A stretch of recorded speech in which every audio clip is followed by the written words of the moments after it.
చేయడము, ఆ గురువుల్ని ఆ ప్రదేశాలను మనం మర్చిపోతే మనం ఎంత ముందుకు వెళ్ళాలనే లాభం లేదు.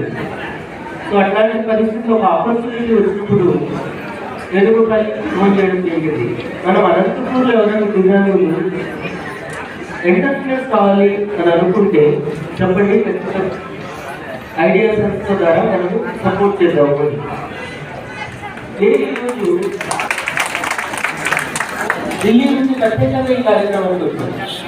నేను వేణుగోపాల్కి ఏం ప్రామిస్ చేశానంటే, నేను నిజంగా కనుక ఈ కార్యక్రమాన్ని సక్సెస్ చేస్తే నేను రావడమే కాదు, రాబోయే దిగి నెక్స్ట్ లెవెల్కి తీసుకెళ్దాము.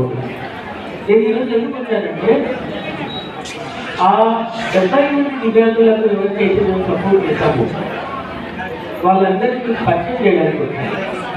వాళ్ళందరికీ ధన్యవాదాలు చెప్పడానికి వచ్చాను.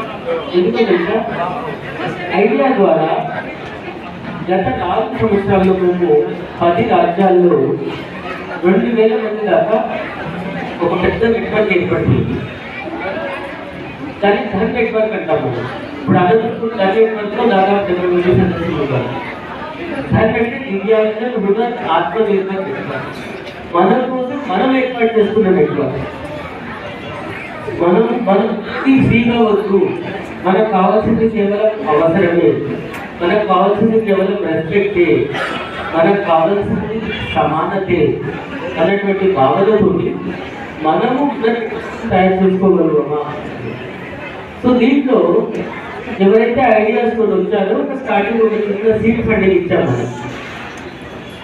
జనరల్గా సమాజంలో ఏముంటుందంటే, మన పాపాలను పోగొట్టుకోవడానికి ఏదో డిసబిలిటీ, ఏదో వీల్ చైర్ ఇచ్చో, ఏదో వైట్ చైర్ ఇచ్చో, లేదంటే కళ్ళు రాగంలోకి పోయి దానం ఇచ్చో మన పాపాలను మనం పోగొట్టుకోవాలనేది ధారణ సమాజంలో ఉంది. ఈ ధారణని చేయాలి అంటే మనం తీసుకునే వాళ్ళలాగా కాకుండా ఇచ్చే వాళ్ళలాగా ఉండాలి.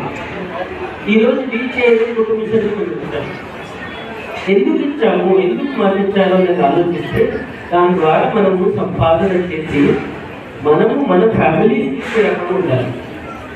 ఈరోజు ఢిల్లీలో కూడా మేము పనిచేస్తున్నాం, హైదరాబాద్లో కూడా పనిచేస్తున్నాం, అనంతపూర్లో ఉంది, విశాఖపట్నంలో 50 డిస్ట్రిక్ట్లో పనిచేస్తున్నాం. అనంతపూర్ ధన్ నెట్వర్క్లో మొత్తం భారతదేశంలో ఈరోజు 2వ స్థానంలో వస్తుంది.